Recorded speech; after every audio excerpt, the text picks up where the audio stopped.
নবীরা কোনোদিন মিথ্যা বলে না, নবীরা কোনোদিন ওয়াদা ভঙ্গ করে না, নবীরা কোনোদিন প্রতিশ্রুতি ভঙ্গ করে না। কিন্তু আজকের দিনে অনেক মানুষ মিথ্যাবাদী আছে না নাই? আছে না নাই? আছে।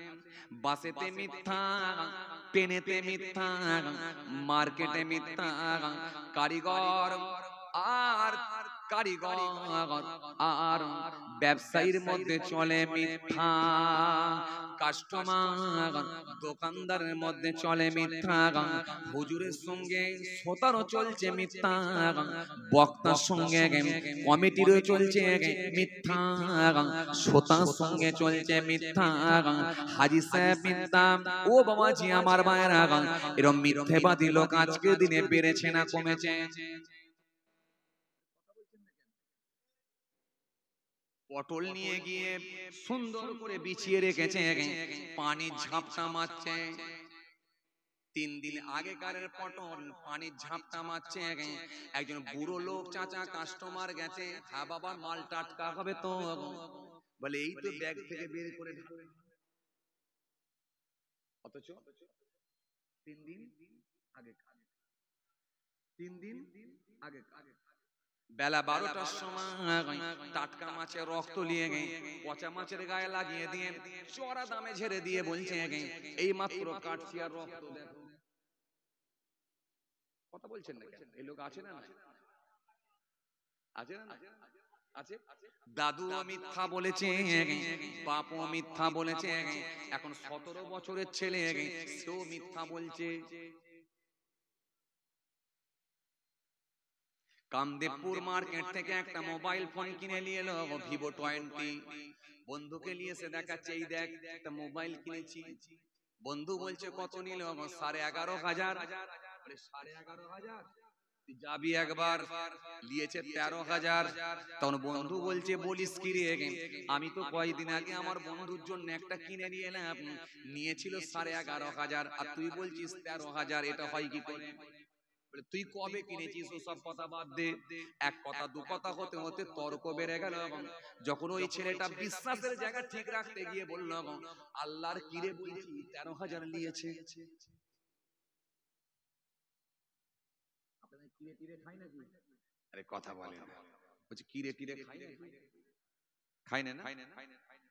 আগে আমি ভাবতাম যে এরা মনে হয় বলে আল্লাহর খিরে বলছি, আল্লাহ খিরে বলছি। কেন খিরে মানে শশা। খিরে মানে কি?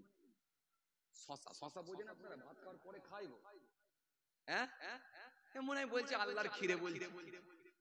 আগে ভাব, পরে বুঝলুম না খিরে নয় কিরে। কিরে কথার অর্থ কি আসছে? গুগল সার্চ করো, ডিকশনারি খোলো, ডিকশনারি খুলে গুগল সার্চ করে সব ঘেটে খুঁটে দেখা যাচ্ছে যে কিরে কথার কোনো অর্থই নাই। অথচ একটা বানানো কথা, একটা বানোয়াট কথা, যেটা সারা পৃথিবীতে চলে। যদি 3 বার কিরে মেরে দেয়, ও 28,000 এর গরু 32,000 এ বিক্রি হয়ে যায়। খালি আল্লাহর কিরে বলছি, 31,500 টাকায় কিনেছি বলেছে, বাস ওই একটা কিরে মারলে সব শেষ। কথা বলছেন না কেন? আরে আছে না নেই? কথা বলে যে কিরে বেড়েছে, অথচ কিরে কথার কোনো অর্থই নেই। আমি তাই ভাবছিলাম যে আসলে এই কথাটার আবিষ্কারক কে? এই কথাটা কে আবিষ্কার করলো, কে তৈরি করলো? ভদ্রলোককে যদি একবার দেখতাম, দেখে একটু ধন্যবাদ দিতাম, দিয়ে বলতাম ভাই হ্যাঁ সাবাস তোমাকে, এমন একটা কথা বানিয়েছো যেটা সারা পৃথিবীতে চলছে। বলছে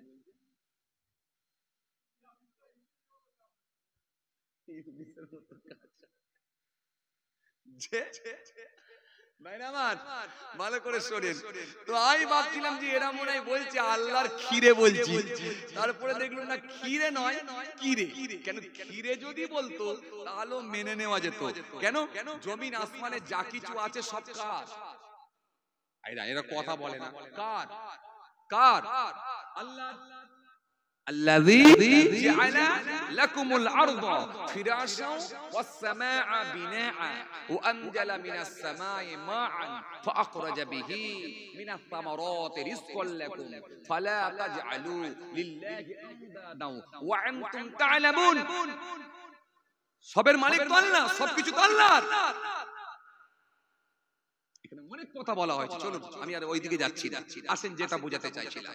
তাহলে আল্লাহর কিরে বললে সব মাপ, অথচ কিরে কথার কোনো অর্থ নেই, মানে নেই। তাহলে বলা দরকার ছিল কি?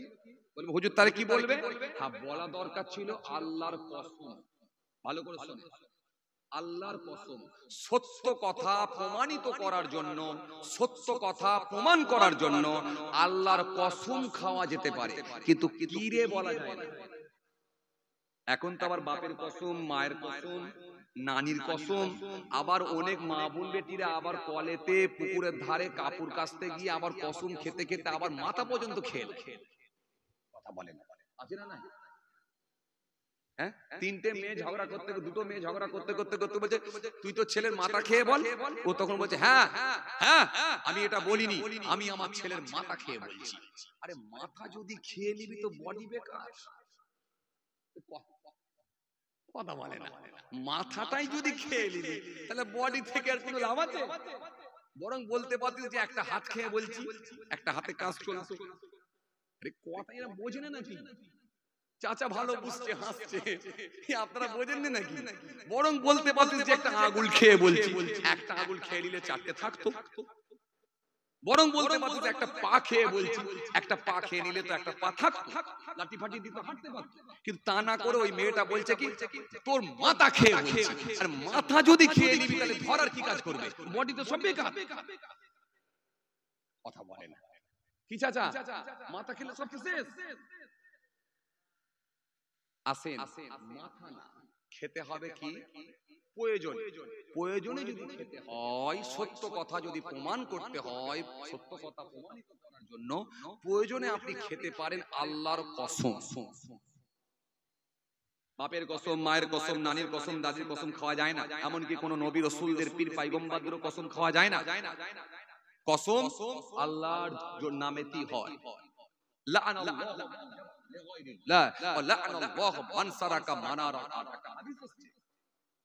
কতগুলো বিষয় জিনিস সেগুলো আল্লাহর নামে হয়, পৃথিবীর কোন মানুষের নামে হয় না। যেমন জবাহ আল্লাহর নামে হয়, জবাহ আল্লাহর নামে হয়, অন্য কারোর নামে হয় না। সিজদা আল্লাহর জন্য হয়, এটা অন্য কারোর জন্য হয় না। কসম আল্লাহর নামেতে হয়, অন্য কারোর নামে কসম হয় না।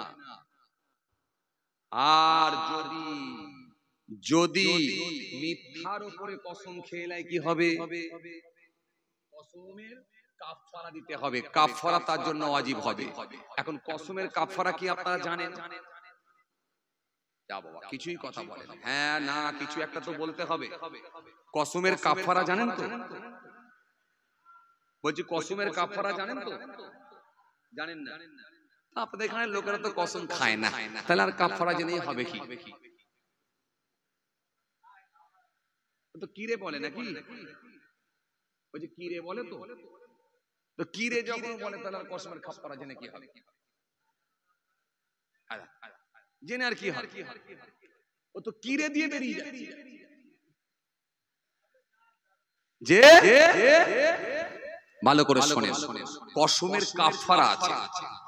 যদি মিথ্যা কথার উপরে কসম খায় তার কাফারা দিতে হবে। কসমের কাফারা তার জন্য মারাত্মক ব্যাপার। এজন্য মিথ্যা কথার উপরে আপনি কসম খেতে পারবেন না। আসেন, কাফারাটা আমি পরে আসছি। আসেন, আগে আমি যেটা বুঝাতে চাইছিলাম সেটা কি, রাসূল এই হাদিসটার মধ্যে সুন্দর করে বললেন। কি বললেন? জি, عن أبي هريرة رضي الله تعالى عنه عن النبي صلى الله عليه وسلم قال إياكم والظن فإن الظن أكذب الحديث। আমি যেটা ছেড়ে এলাম, নবী বললেন মিথ্যা বলো না। মিথ্যা বলাটা হলো, নবী বললেন ধারণা করো না, আন্দাজে বলো না। আন্দাজে বলা হলো মিথ্যা। فإن الظن أكذب الحديث। এই আন্দাজে বলাটা হবে মিথ্যা। আন্দাজটা কেমন জানেন? এই আন্দাজে কথা বলা জানেন? আপনারা তো জানেন মিথ্যা বলা যাবে না, এটা জানেন, কিন্তু আন্দাজটা জানেন?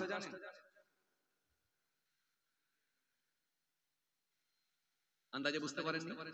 ইমাম সাহেব মহল্লার ইমাম যখন চকচকে ঝকঝকে ড্রেস পরে একটু মাথায় টুপি লাগিয়ে দিয়ে সুন্দর চেহারা নিয়ে যখন সেলুনে যাচ্ছে, একটু চুলদাড়ি ছেলে চুলদাড়ি একটু শেভ করব, তখন মাথায় বসে বসে তিনটে ছেলে বলছে, ওফ হুজুর আজকে যা ড্রেস পরে গেল না, ভালোই মনে হয় একটা দাওয়াত পেয়েছে। তার মানে এটা হলো আন্দাজ। যে ঘটনাটা ঘটেনি আপনি অটোমেটিক্যালি বানিয়ে বলে দিচ্ছেন এটা হলো আন্দাজ। এই আন্দাজে নবী বলছে এটা হলো মিথ্যা। কথা বুঝতে পারলেন? আপনার সম্বন্ধী আপনাকে ফোন করেছে, আপনার শালা বাবু আপনাকে ফোন করেছে, ফোন করে বলছে দুলাভাই, এই দুলাভাই বলে যখন আওয়াজ দিয়েছে, এই আওয়াজে আপনি বুঝতে পেরেছেন এটা কোনো বিপদের সংকেত, বিপদের আওয়াজ। কেন? বিপদের কান্না আলাদা হয়, বিপদের আওয়াজ আলাদা হয়, সুখের কান্না আলাদা হয়, আর বিপদের কান্না, কথা বলেন, বিপদের কান্না আলাদা। আপনাদের এখানে যখন কোনো মহিলার বিবাহ হচ্ছে, সে কাঁদতে কাঁদতে কাঁদতে কাঁদতে শ্বশুর বাড়িতে যাচ্ছে, তার মানে সে কান্নাটা আলাদা। আর আল্লাহ না করেন কারোর ঘরেতে যদি আগুন লেগে যায়, তখন চিৎকার মেরে একটা কান্না দেয়, সেই কান্নাটা কিন্তু আলাদা। কথা বলছেন না? এই কান্না আলাদা। তাহলে বিপদের কান্না আলাদা আর সুখের কান্না আলাদা। যে কথা বুঝাতে চাইছিলাম, এই দুলাভাই বলে যখন চিৎকার মেরে আওয়াজটা দিয়েছে, তখন সে বুঝতে পেরেছে এটা বিপদের ডাক। তখন সে কি করছে, ওই বোনাইটা ফোনটা ধরে বলছে, কি হয়েছে কি হয়েছে? তখন বলছে আব্বার বিরাট শরীর খারাপ, কামদেবপুর বাজারে নিয়ে এসে দাঁড়িয়ে আছি, গাড়ি নিয়ে কলকাতা এক্ষুনি নিয়ে যাচ্ছি, ভর্তি করতে হবে, তাড়াতাড়ি তুমি এসো। এখন যে এই যে আওয়াজখানা এসে গেছে, আব্বা পড়ে গিয়ে কেমন হয়ে গেছে, তাড়াতাড়ি এসো। যদি আল্লাহ না করেন এরকম আওয়াজ এসে যায়, আচ্ছা বলেন তো দেখি, ওই মানুষটা কি আর স্বাভাবিক থাকবে? একটা চাপের মধ্যে পড়ে গেল না? তার মাথায় টেনশন আসলো কি আসলো না? কথা বলেন, চিন্তা বাড়লো কি বাড়লো না? সে মনে মনে ভাবছে আমার জন্য গাড়িতে অপেক্ষা করছে, আমি যতক্ষণ না গিয়ে পৌঁছাই নিয়ে যেতে পারবে না। তারা হুড়ো করে কোনো রকমে জামাটা প্যান্টটা পরে, পকেটে মোবাইল ফোনটা নিয়ে, কোন রকমের টাকার ব্যাগটা নিয়ে তারা হুড়ো করে চলে যাচ্ছে। আর যাওয়ার সময় মাচার উপরে বসে বসে তিনটে ছেলে তার দিকে তাকিয়ে বলছে, কোথায় যাবে? বলছে এই বলে দিয়ে বেরিয়ে যাচ্ছে। চলে যাবার পরে তখন এই তিনটে ছেলে তার দিকে তাকিয়ে আন্দাজে বলছে, দেখেছিস একটু পয়সা হয়ে গেছে বলে ইদানিং করে দেখছি এত অহংকার বেড়ে গেছে, একটু দাঁড়িয়ে কথা বলার সময় নাই।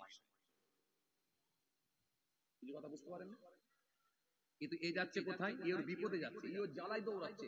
তাড়াতাড়ি যেতে পারলে তাড়াতাড়ি নিয়ে যেতে পারবো, কিন্তু এরা আন্দাজে বলছে কি একটু পয়সা হয়ে গেছে বলে এত অহংকার বেড়ে গেছে, একটু কথা বলার সময় নাই। তখন আরেকজন বলছে হবে না, বাপ বেটাই দুজনে কামাচ্ছে।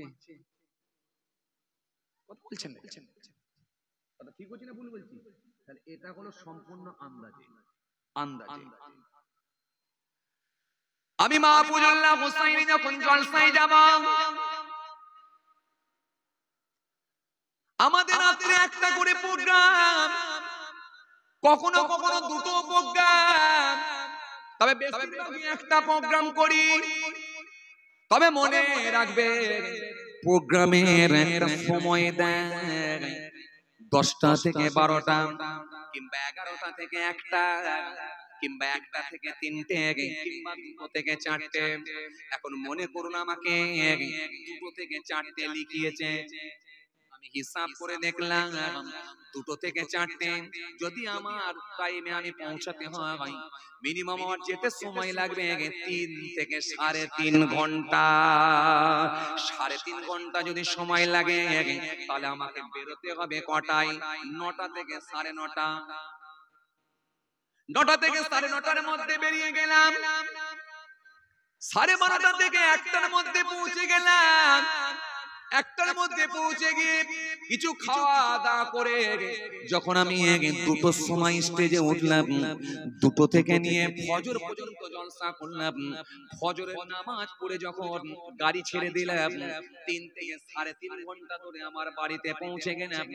বাড়িতে পৌঁছানোর পরে যখন আমি আমার বাড়ির সামনে যাচ্ছি, 3টে ছেলে চায়ের দোকানে বসে চা খেতে খেতে আমার গাড়ির দিকে তাকিয়ে বলছে, দেখ ভাইজান কালকে বেরিয়েছে আর আজকে বেলা 8টার সময় ঢুকছে, তার মানে আজ রাতে 3টে মেরেছে। বুঝতে পারেন? চাচা কিছু বুঝতে পারছেন? ভালো করে শুনেন। এখন একজনে বলছে তিনটে যদি মেরে থাকে মিনিমাম 3 15 45, ওইখানে স্ট্রোক হয়ে যাবে। কথা বুঝছেন? 3 15 45, তার মানে ওইখানে শুয়ে পড়ার খাওয়ার যে। আর একজনা বলছে না না 15 করে নাই না, মনে হয় 13 করে নাই। বলে 13 করে যদি নেয় 3 13 39, আমার কোথায় হলো রে? সাংঘাতিক ব্যাপার। আমার কোথায় হলো 3 13 39? কি অবস্থা, মাথা খারাপ। আর একজনা বলছে না না মনে হয় 12 করে না। তখন বলছে যদি 12 করি হয় তাহলে 3 12 কম কি হচ্ছে? তো ব্রেন ওখানে তো স্ট্রোক হয়ে যাবার কাজ, ওখানে হার্ট ফেল করে মরে যাবার কাজ। এই যে তিনজনে আন্দাজে বলতে লাগলো নানা রকম কথা, অথচ আমি কটা জলসা করেছি ওরা কিন্তু কেউ জানে না কত টাকা আমাকে দিয়েছে, কেউ জানে না কালকে রাতে আমি কটার সময় বাড়ি থেকে বেরিয়েছি সেটাও জানে না। খালি সকালবেলা ফেরার সময় দেখে ফেলেছে, বাকিটা পুরোটাই আন্দাজে চালাচ্ছি। এই যে রাসূল বললেন আন্দাজে বলো না, যদি মনে করুন আমাকে 12,000 টাকায় দেয়, মনে করুন 12,000 টাকায় কিন্তু পকেটে থাকে না, আমাদের ড্রাইভার থাকে, ড্রাইভারকে দিতে হয় দূরের রাস্তা বলে 1500 থেকে 2800 টাকা, 1500 থেকে 1800 টাকা তেল কিনতে হয়, ড্রাইভারকে 800 থেকে 800 টাকা দিতে হয়, দুটো প্রোগ্রাম থাকলে 1000 টাকা দিতে হয়। এরপরে রাস্তায় কিছু টোল ট্যাক্স আছে, দুটো তিনটে অনেক সময় টোল ট্যাক্স পার হতে হয়, রাস্তায় কিছু চা পানি টিফিন আছে, খাওয়া দাওয়া আছে, সঙ্গী সাথী থাকে তাদেরকেও কিছু কিছু দিতে হয়, ঘরে ঘরে সব মিলিয়ে প্রায় 3.5 থেকে 4,000 টাকা খরচ হয়ে যায়। যদি 3.5 থেকে 4,000 টাকা খরচ হয়ে যায় তাহলে আমার 7,000 থেকে 7,500 টাকা পকেটে রইল, আর এ বেটা গল্প করে দিল 45,000 টাকা নিয়ে ঢুকছে।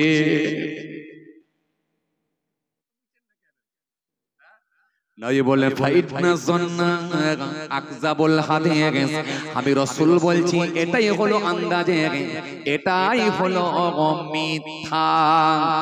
আলা ইয়াকুম ওয়াজন্না ফাইন্না জন্না আকযাবুল হাদিস, আমি রাসূল বলছি তোমরা ধারণা করো না, আন্দাজে বলো না, কেন আন্দাজে বলাটাই হলো মিথ্যা। এজন্য আপনি তখন কি বলবেন?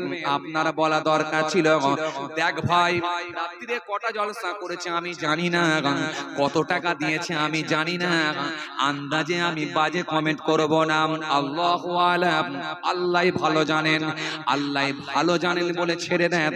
কিন্তু তা না করে আপনি আপনার যোগান দিয়ে বলছেন 15,000 করে ধরে, তার মানে এই যে আপনি আন্দাজে আন্দাজে চালিয়ে দিলেন, নবী বলছেন এটাই হলো মিথ্যা।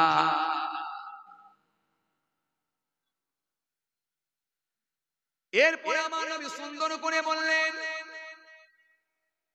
নবী আমার সুন্দর করে বললেন, সুন্দর করে বললেন ওয়ালা তাসাব্বু ওয়ালা তাজাসসু ওয়ালা তাহাসাদু ওয়ালা তাদাবারু ওয়ালা তাবাগাদু ওয়া কুনু ইবাদাল্লাহি ইখওয়ান। এরপরে আমার নবী আরো কতগুলো কথা বললেন। দ্বিতীয় নম্বরে আমার নবী বলেন শোনো, বলেন না না ছেড়ে দিন, কালকে বাজার আছে, ছাড়েন ছেড়ে দিন।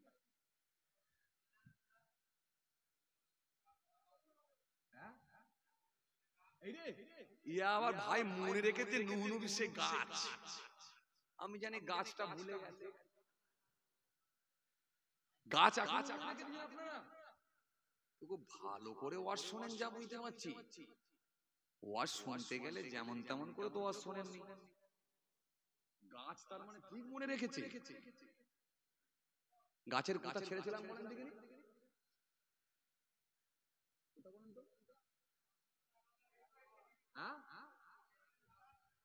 এই গাছ যদি আনেন তাহলে খাবারটা দেবে, দেখেছো সেই খাবার। এখন রসুল এই যে বাকি 6টা কথা বললেন, এখন এই 6টা কথা বলবো না গাছের খাবারটা বলবো? বলে দুটি বলেন না, দুটো বলবো, একটা বলি। কোনটা বলবো?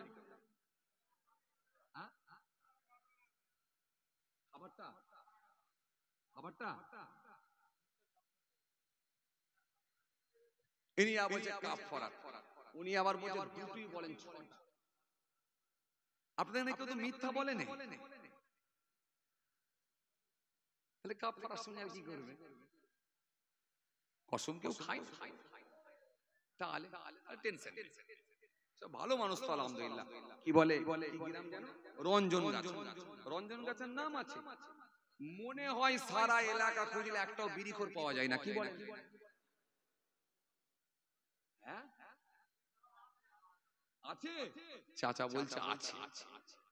এই চাচা কি বলছে, সব থেকে বয়স্ক চাচা না ওই চাচা সব থেকে বয়সের চাচা? এই এলাকার মিথ্যা আছে চাচা? বিড়ি টিড়ি কেউ খায় চাচা?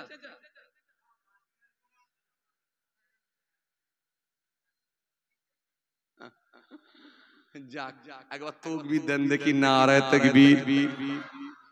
কেমন তাকবীর হচ্ছে ভাই, কি ব্যাপার? একটু সবাই মিলে দেন নারায়ে তাকবীর।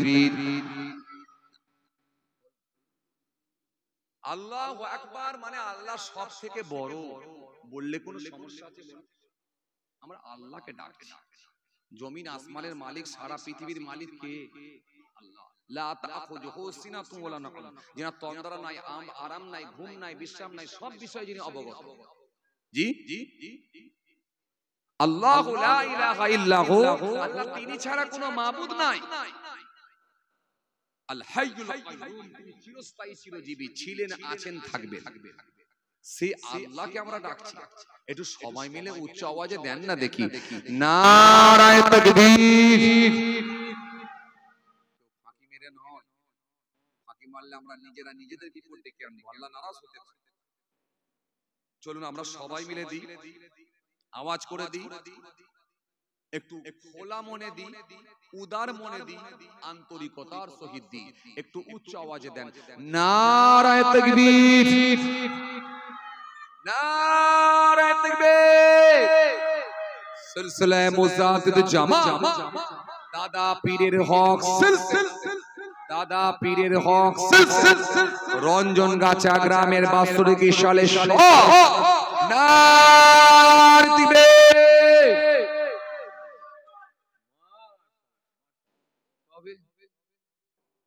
হুজুর যদি শুনতে ভুল করে আমি দিতে ভুল করব কেন? পাশে এসে দিচ্ছেন, ভালো করে বসেন,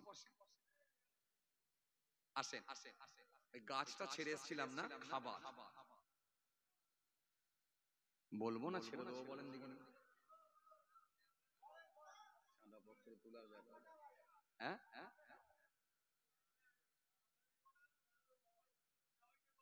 ছেড়ে দি, ছেড়ে দি। হ্যাঁ হ্যাঁ, কি করা যাবে? আবার পয়সা পয়সার ব্যাপার আছে, অনেক ব্যাপার আছে, কালকে বাজার আছে। না না অন্য দিনে হবে এখন।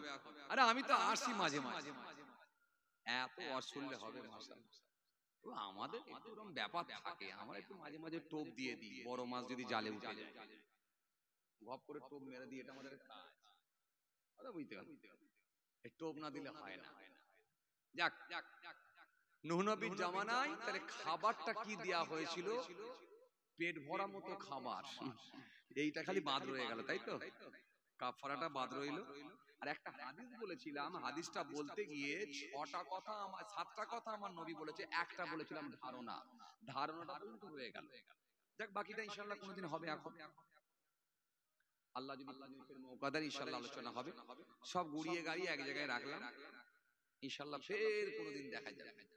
কথা বুঝতে? যাক, আমার জন্য দোয়া করবেন, আমি আপনাদের জন্য দোয়া করি। কেন জানেন তো? কালকে হাট আছে, আবার একটু কালেকশন আছে, অনেক দেরি হয়ে যাবে, আপনাদেরকে বাড়ি ফিরতে হবে। যাক, সকলে আমার জন্য দোয়া করবেন, আমি আপনাদের জন্য দোয়া করি। খাওয়া দাওয়ার ব্যাপার আছে নাকি?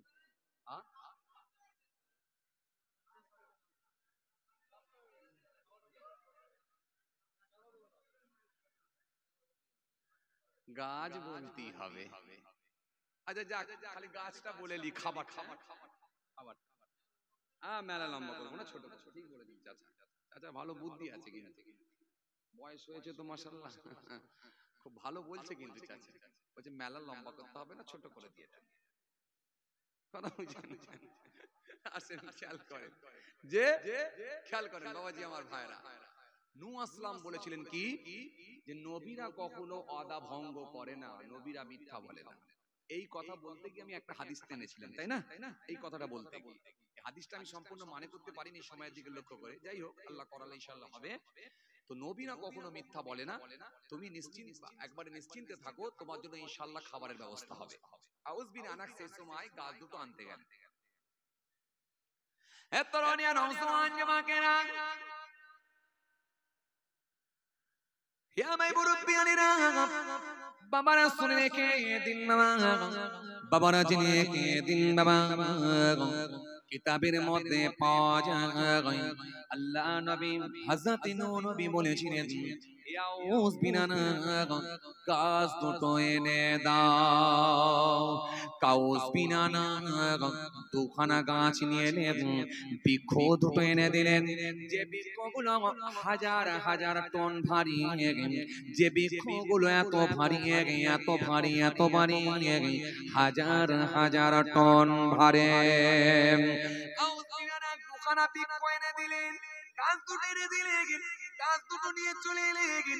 গাছ দুটো এনে দেওয়ার পরে আল্লাহ নবী হযরত নূহ নবীকে বললেন, হুজুর খাবার দেন। আল্লাহ নবী হযরত নূহ নবী দুখানা ছোট ছোট রুটি নিয়ে এলেন।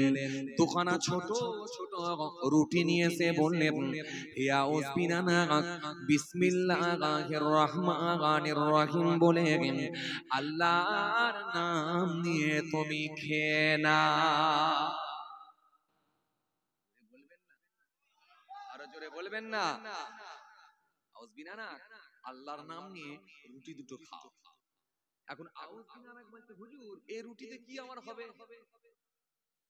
হ্যাঁ, যে মানুষটা সূর্যের তলদেশ থেকে মাছ তুলে নিয়ে, এই আপনার দরিয়া সমুদ্রের তলদেশ থেকে মাছ তুলে নিয়ে সূর্যের তাপেতে আলোতে গরম করে ভুনা করে খেয়ে নেয়, এত বড় লম্বা মানুষ, তুই এই মানুষটা দুটো ছোট রুটিতে পেট ভরে?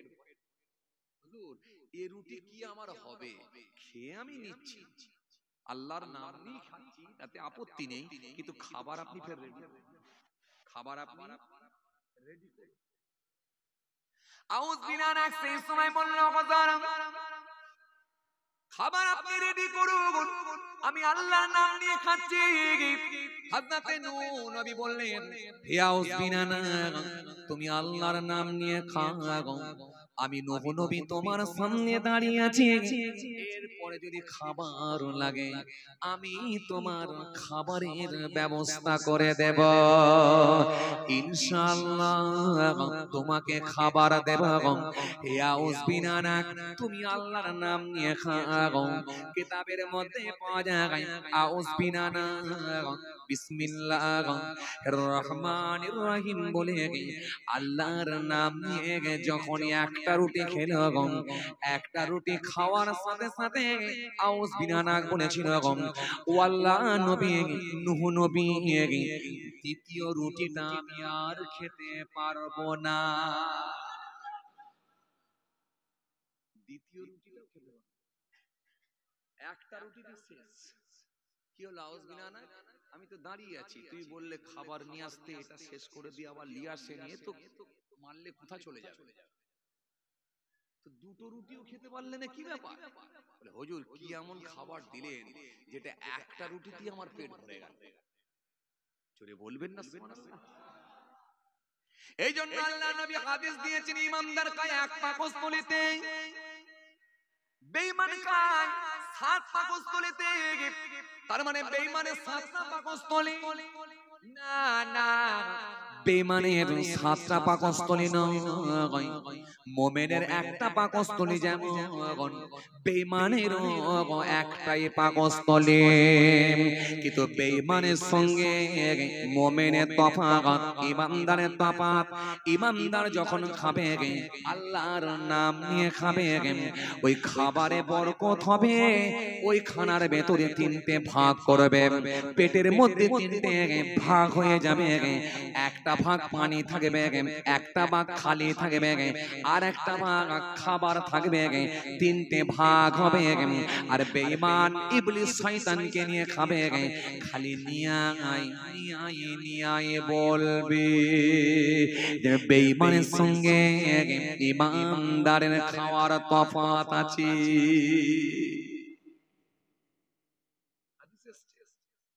রাসূলুল্লাহর একজন মেহমান হয়েছিলেন ইহুদি।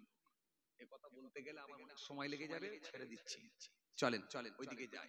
আউস বিন আনাকের একটা রুটিতে পেট ভরে গেল। কিতাবের মধ্যে পাওয়া যায়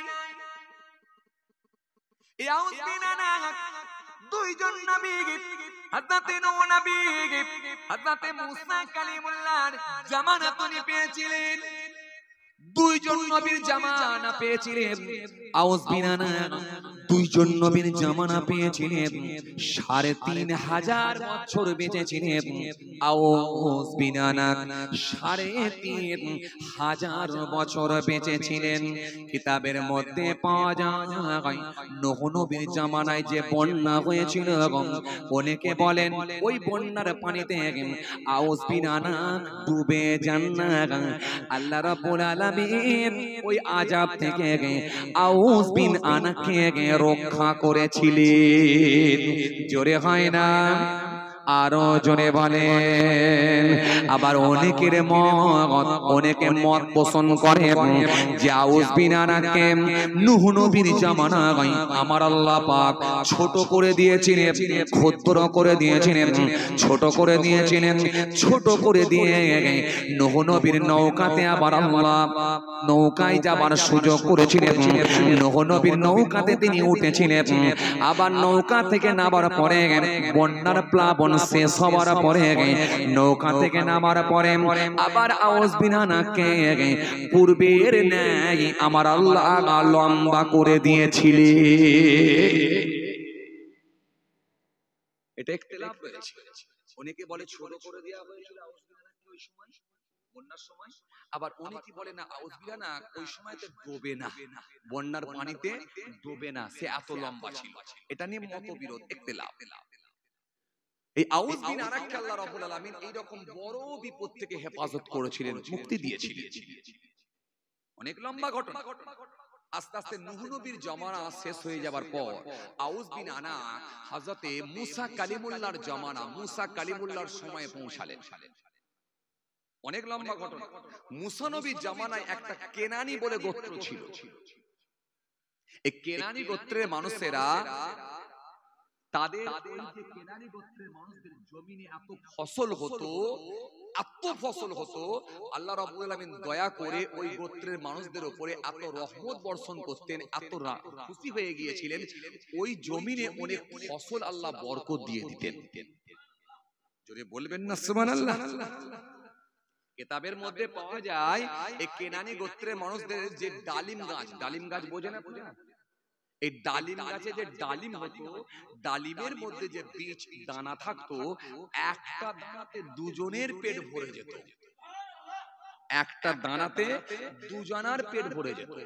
কেনানি গোত্রের মানুষেরা গম চাষ করত, তাদের গমেতে আল্লাহ এত বরকত দিতেন, একটা গমের দানা থেকে এত আটা হতো যে আটাতে 10 জন মানুষের পেট ভরে যেত। জোরে বলবেন না। একটা গমের দানাতে এত আটা হতো 10 জন মানুষের ক্ষুধা নিবারণ হতো। আল্লাহু আকবার। তাহলে চিন্তা করেন কত ফসলে বরকত ছিল, ফলেতে কেমন বরকত ছিল একবার ভাবেন। হে তরুণিয়া নওজওয়ান যুবকেরা, ইয়া মে মুরব্বিয়ানা, বাবারা সুরে কে দিন ডালিম গাছে যে ডালিম হতো বেদানা, অনেকে নাম দিয়েছে বেদানা। আসলে কিন্তু দরকার ছিল বাদানা, এর মধ্যে অনেক দানা, খুললে এই দানা, নাম দেওয়া দরকার ছিল বাদানা, কিন্তু নাম দিয়েছে বেদানা।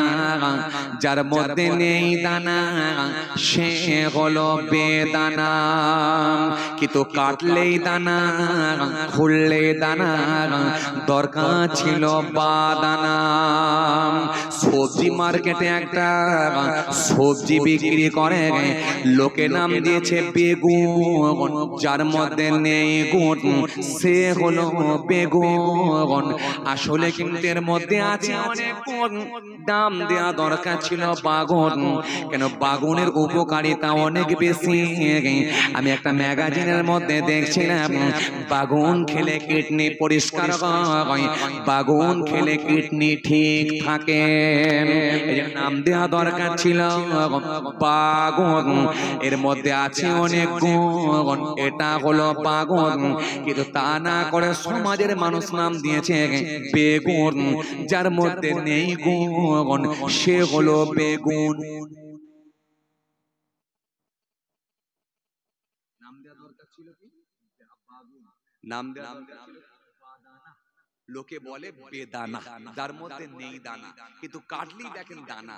নাম দেওয়া দরকার ছিল কি বাদানা। এই কেনানি গোত্রের মানুষদেরকে আল্লাহ এত বরকত দিতেন, একটা বেদানার ভেতরে একটা দানা, এত বড় দানা যেটা দুজন মানুষের পেট ভরে যেত। একটা গমের দানা থেকে এত পরিমাণ আটা হতো, 10 জন মানুষের ক্ষুধার যন্ত্রণা নিবারণ হতো। আউস বিনানা সেই গোত্রের মানুষদের কাছে পৌঁছে গেল। যখন পৌঁছে গেল, পৌঁছে যাওয়ার পরে সেই গোত্রের মানুষদের উপরে আল্লাহ রহম করে জমিনেতে এত ফসল দিতেন, গাছেতে এত ফল হতো, আউস বিনানা ইচ্ছা মতো খেত, খেয়ে নিয়ে আউস বিনানাকে পেটটা ভরে যেত। ফলে আউস বিনানা তাদের কাছে থাকার চিন্তা ভাবনা নিলেন। কেন আপনাদেরকে আমি বলেছিলাম আউস বিনানাকে কিছুই লাগতো না, খালি একটু পেট ভরা খাবার লাগতো।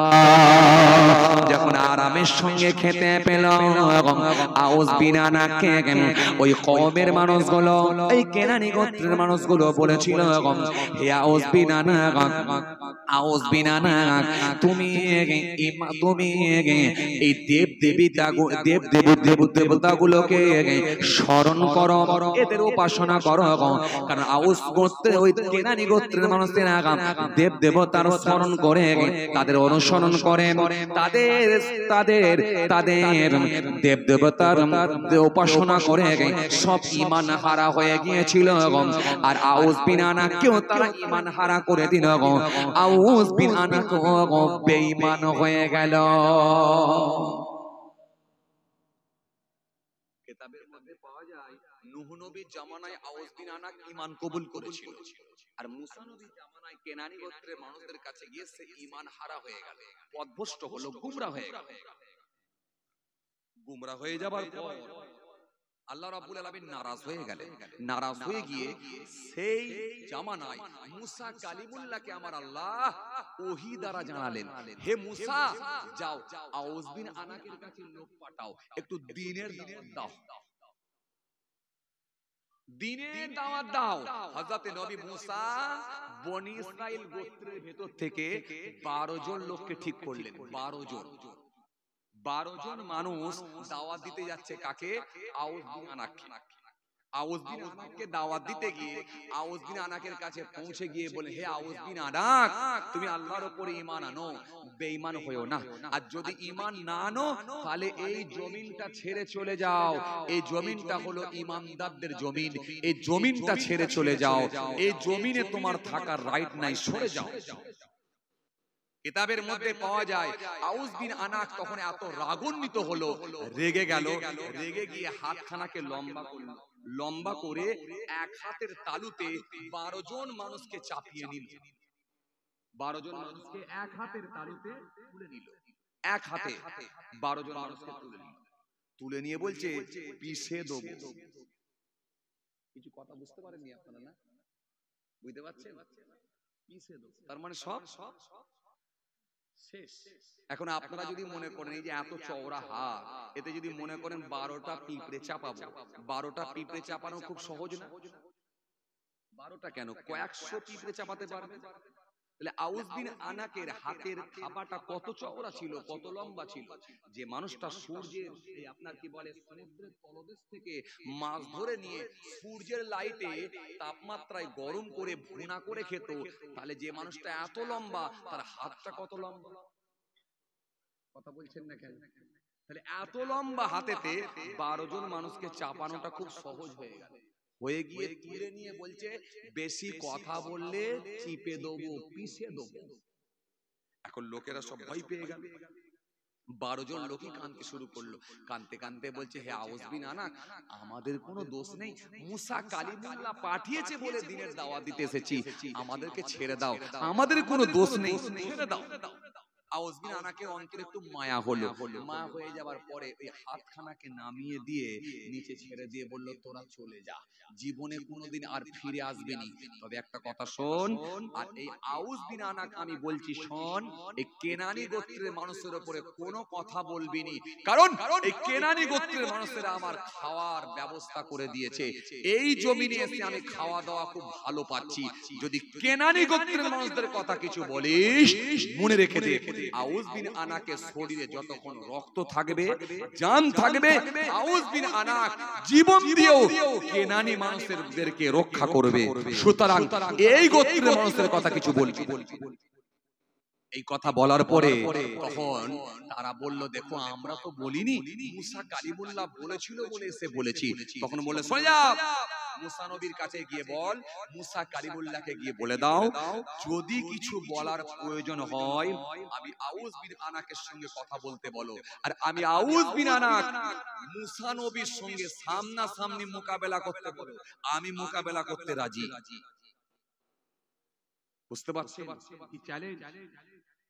এই 12 জন ব্যক্তি চলে গেল কার কাছে? মুসা নবীর কাছে।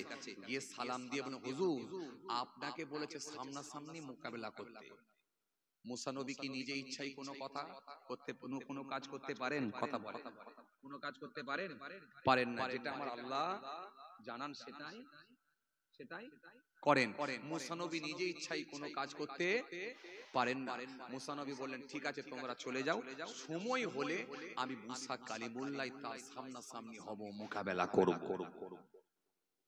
কিতাবের মধ্যে এসেছে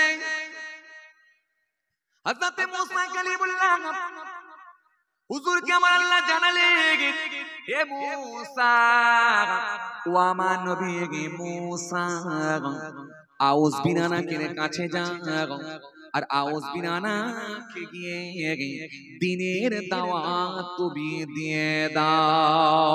হযরত নবী মুসা আউস বিন আনাকের সামনে গেলেন, সামনে গিয়ে বললেন হে আউস বিন আনাক, আল্লাহর উপর ঈমান আনো আর আমাকে নবী রাসূল বলে মেনে নাও, না হলে নিশ্চিতভাবে আমার আল্লাহ ধ্বংস করে দেবেন। তুমি খাবারের লোভেতে ঈমান হারা হয়ে যেও না। হে আউস বিন আনাক শোনো শোনো শোনো শোনো, যে আল্লাহ পাক নূহ নবীর জামানায় ছোট্ট একটা রুটি খাইয়ে তোমার ক্ষুধার যন্ত্রণা নিবারণ করতে পারে, সে আল্লাহ তোমার ক্ষুধা আজও নিবারণ করে দেবেন।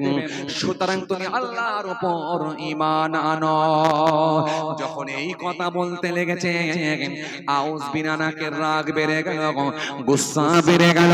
আউস বিন আনাক রাগান্বিত হয়ে রেগে গিয়ে মুসা নবীর উপরে চড়াও হলেন, মুসা নবীর উপরে আক্রমণ করলেন। হযরত নবী মুসার কাছে একখানা লাঠি, যেটাই হলো তার সাথী, সঙ্গে ছিল একখানা লাঠি। জানেন না, যে লাঠিটা জমিনের উপরে ছেড়ে দিলে বিরাট সর্প হয়ে যায়, সাপ হয়ে যায়, আর সাপের মাথা ধরে দাঁড় করালি আবার পূর্বের নাই লাঠি হয়ে যায়। এটাই হলো মুসা নবীর লাঠি, এটাই হলো তিনার সাথী। যা হবে কথা লাঠি বললেই হয়ে যায়। হযরত নবী মুসা সেই সময় থাকতে না পেরে ওই লাঠিখানা নিয়ে জমিনের উপরে একবার চাপ দিলেন, আঘাত করলেন। আঘাত করে শূন্য ভেসে উঠলেন। আল্লাহর আসমানেতে হযরত মুসা কালিমুল্লাহ ভেসে গেলেন। আউস বিন আনাকের মাথার উপরে ভেসে উঠলেন। বলবেন না সুবহানাল্লাহ। আউস বিন আনাকে মাথার উপরে ভেসে উঠলেন কে? মুসা নবী। এবার মুসা নবীর সঙ্গে মারামারি চলবে। মুসা নবী কেমন করে মারবেন? অত বড় লম্বা মানুষকে, অত বড় লম্বা মানুষকে কেমন করে মারবেন? আউস বিন আনাককে, আউস বিন আনাক, এবারে তুমি কোথায় যাবে? হাতে একটা লাঠি আছে, এই লাঠিটা নিয়ে সঙ্গে সঙ্গে মুসা কালিমুল্লাহ ঘুরিয়ে নিয়ে ছুড়লেন। এমন ভাবে আঘাত করলেন, আউস বিন আনাকের হাঁটু বরাবর এসে লাগলো। লাগার সাথে সাথে আউস বিন আনাক ওইখানেতেই পড়ে গিয়ে লুটিয়ে গেল। লুটিয়ে গিয়ে আউস বিন আনাক মারা গেল। মুসা নবীকে আমার আল্লাহ বাঁচিয়ে দিলেন। জোরে বলবেন না সুবহানাল্লাহ, আরো জোরে বলবেন না। আউস বিন আনাক বেঁচে গেল, এই মুসা নবী বেঁচে গেল, আর আউস বিন আনাক ওখানেই মারা গেল।